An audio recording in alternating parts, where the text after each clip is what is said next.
I'm in charge of evaluating the consequence of ID theft in this project. And the idea is to set the scene and to have an idea of the different issues and the different problems. But I propose a few definitions, because that's a difficult topic. We have the difference between the theft and the fraud. I will explain. What is important is to have a taxonomy of the different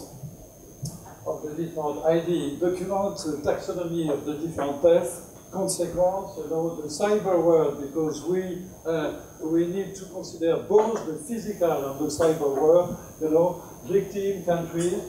There are a lot of studies and publications about this topic, but the idea is to give some guidance, at the end of the day. That's not only to make a synthesis, but to have an idea, and then to see how we can address this issue. The theft or the fraud, that's a very, very young concept, because the idea to have a photograph and to have a document is quite new.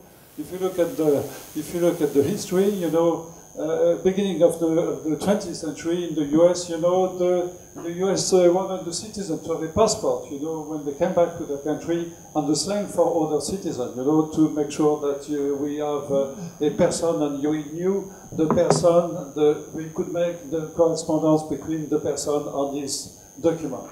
During the last war, it was an issue to identify certain intelligence officer with the wrong document, and we started to have agencies looking at fake document or fraud document, for hiding illegitimate objective.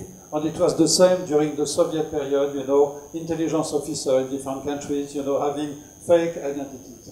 Today, it's something which is quite, that's a huge market, to have to take a photograph, and we have a lot of specialists about passport in this audience, and I'm sure that you know that, the idea to use a passport, to have photograph, and try to fake a passport, that's a huge market. And now we have the physical world on one side, and we have the cyber world, which shows that it's a very, that's a very important issue.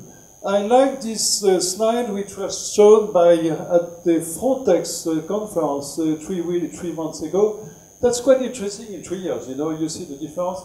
The documents are more and more secure. We have experts in documents like my friend from Gemato and Morpho. Documents are the more and more secure, It shows that's the identity, that's the breeder document, that's the beginning of the process, which is the weak point. The documents are more secure, the process are more secure, which means that that's the beginning of the chain, which is the weakest point. You are familiar with this kind of picture, if you go to Bangkok, if you go to Singapore, you can see this kind of shops, people selling documents. You want a driving license, or you want a passport, you want a student card, you just need to pay a few dollars, and you can get any certificate, any travel document you want. That's not very expensive, but that's something which happens, and you can find it in certain countries. Just to give you a few figures, on both sides, individual or private, we all live in our garbage, in the mailbox, documents with information, That's something which is typical for both individual and corporate. We have a lot of information, and this information allows to build an ID, and there are a lot of figures showing that issue. As an example, identity theft is one of the main complaints for the consumer today. That's 14% of the complaints, above the debt, the bank, or the other issues. Identity is becoming one of the main issues in terms of illegal activity. The source is given at the back of this slide. Definition. That's quite important, because sometimes we confuse the fraud and the theft, and that's very important to know exactly what we talk about. Identity theft, you cannot steal the identity from somebody, because if somebody leaves, he has steal his identity. We have the different concept of misappropriation, impersonation, The idea is that you take the identity, The person can be alive, he can be deceased, he can be conscious of that. You can help somebody by giving your ID. During the last war, you know, the idea was to help certain people to leave their countries, and the victim can accept this situation. The fraud is different, you know, the fraud is based on the theft, you know, but the fraud, the idea with the fraud is to build something, you know, an illegal activity based on the theft, and in terms of law, that's the main issue is once you have taken the ID of somebody, you will do certain illegal activity. The idea is to steal something and to obtain goods or services, which is not the case for the first concept. We have a lot of specialists in ID document. You are familiar with this concept. A passport or a travel document can be forged, it can be stolen bank. That's something that happens in certain countries. Fraudulently obtained genuine, counterfeit, or a fantasy document, like you can find in Bangkok in certain countries, you know, a fake document. All these documents, you know, either that's a fake ID, either that's an ID which belongs to somebody. Just to give you a certain idea, the idea is to have a sort of taxonomy of the different case. You have the physical world on one side, the cyber world. In the physical world, you have plenty of ways to show your ID, you know, or to be the victim of a fraud, you know. A retail transaction, you can have your wallet stolen, your documents stolen, your mail, a mail in a mailbox. The people, they leave their mail in their mailbox during their vacation. And you have plenty of documents, you know, coming from banks, from different agencies, and that's something that gives a lot of information to build an ID. Dumpster diving, as I say, that's important, you know, people leaving their document in their garbage. A person deceased, shoulder surfing, you understand what it is, you know, something you look at somebody, you know, what he's doing, maybe write something on his computer, or he's looking at certain document. And employees, insider threat in a company, that's something that happens. Call center getting certain information from consumers, you know, you want to give your Visa, your credit card number, imposters, end of relationship with the consumers, you have plenty of different cases. But if you look at the cyber world, you know, what we call the social engineering. Social engineering, that means building a sort of technical service but we will give some example like the phishing, there are different cases. Hacking a computer system, phishing campaigns, database attack, hijacking an account, social network, that's something that is growing in terms of importance, you know. A stolen computer, IT equipment, old equipment. You leave your equipment, you know, your drives, or your memories, your keys, something that happens. The readers contact us, you know. You see there are plenty of possibility to take your ID both in the cyber world and the physical world. The online world is something that is growing in terms of fraud.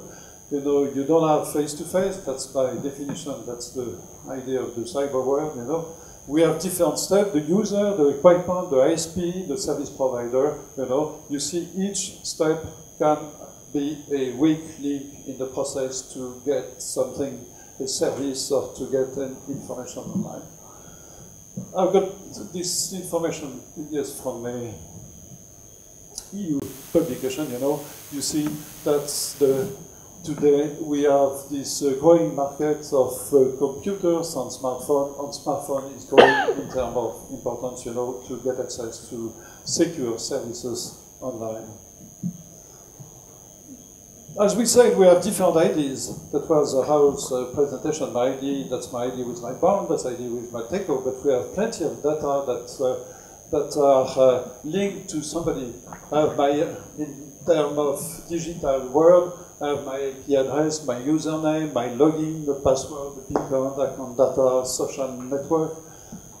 And on the physical world, I have the more standard data, like my address, my given name, Christian name, social security, birth date. All this data, all this information can be a target for illegal activity. Okay, that's quite, you are quite familiar with this kind of information. The email is becoming one of the key services, you know, for exchanging information between consumers and services online. The phishing, you are familiar with the phishing. I won't insist on that. You know exactly what is the phishing, you know, is to give you sort of information, you know. Can you confirm your account? Can you confirm your card number, your click on certain information? And this phishing is certainly one of the most aggressive way to get your information and to get some profit from this information. You are familiar with the schema, with this phishing schema, I won't insist. Cyber world, you know, I won't insist, we have different categories of phishing, you know, the phishing, which is the voice, you get the call, you know, and the call says exactly the same, you know, can you confirm this information, your access to your account. The phishing, that's the SMS phishing, same, you know, you get an SMS and they want you to confirm, they send you a link, you know, to connect to your account on the phishing. But you see that all these attempts are growing in terms of threat. That's interesting, you know, it shows that in 2007 we have got a peak, and then again, and now it's, you know, it's quite important. It's 30%, you know, but we have got a peak, but now we have more and more tools and ways on these to protect our computers.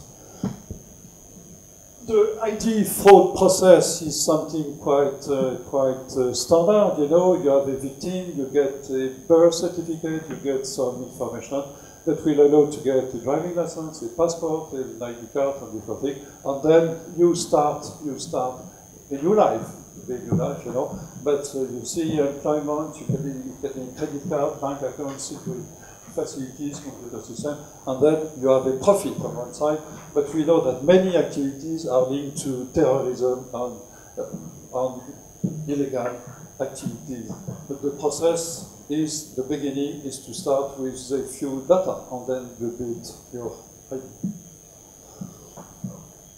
Yes, as I said, we have different ways, but you see that the profit and the money and the idea is to get some benefit from this illegal activity. As I said, you have different ways to, once you have get an ID, you know, you steal a social security number, you can get the benefit of a diploma of somebody else, you have a new life, you can get married again, because you have a new ID, you can commit different activities, and that's the key. Once you have certain information, is to get to have this breeder document, passport, license, to start something and to have a new activities. Okay, you are familiar. I won't come back to that. The different theft, you know, you see that the profit in terms of getting services and goods is the main one. You know, 28%. The credit card is the main one. The idea is to get some profit and to have access to banks or to financial information. That's quite interesting in terms of typology, in terms of taxonomy. We have different documents, but we see that the ID card is the main document to confirm an ID, and the ID card is becoming the main target for this illegal activity. But you see that we have the health card, which is second, and the passport, which is third. But the ID card is certainly the main target for illegal activity. There is an interesting study from the EU. It was published last year, no, 2 years ago, 2014. it gives a lot of information, a lot of figures about the target, the countries, the age, the gender. That's extremely interesting if we want to give some guidance. You see that the typical age for getting a victim, you know, that's 20, 29, 30, 39, you know. That's the typical, that's people starting to work, you know, having a revenue, connecting online, being familiar with the computer. And if you are interested, this barometer from on cyber security is extremely interesting on having a sort of picture in Europe about the different countries, victim. You see, they give some information about the countries, your age, and you can see that if we want to build something or to give some guidance, that's extremely interesting to have this kind of information. You see the students, the manager of company, white collars. We have certain figures about the weak point. Please, if you can read this document, that's extremely interesting in terms of figures and information. You see the countries, they will give you the countries, the weak countries. As an example, you see that Romania, Hungary, we have a certain picture, you know, about people being victim, and this document is extremely useful, but you can download this document, and I won't spend much time, but it's interesting for our project, because we have a clear picture.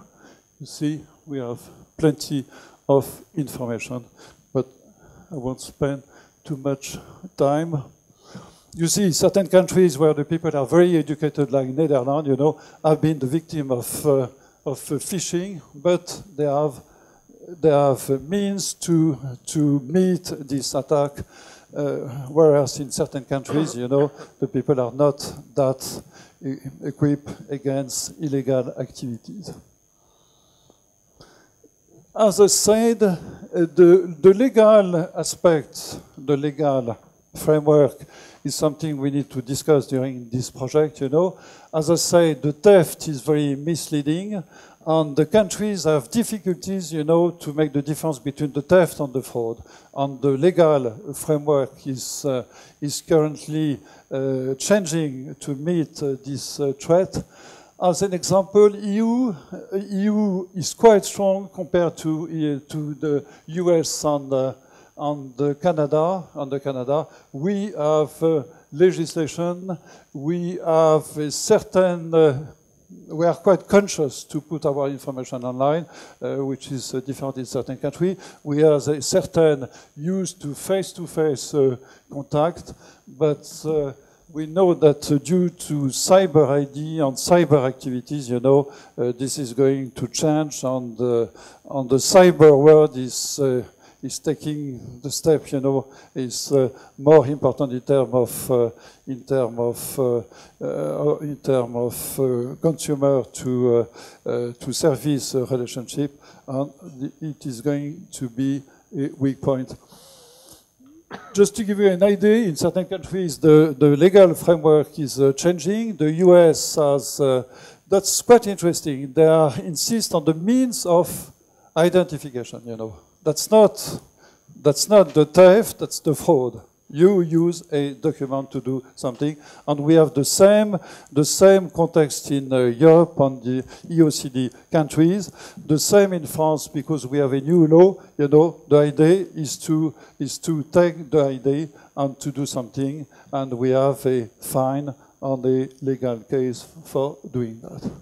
Just to give you an idea, the EU has launched a plant against that. It gives you a lot of certain items, you know, expert group, different scheme, cross-border activities, and certain cooperation between the countries. But that's a typical issue which is considered by the EU at a high level, and there is a cooperation between the countries.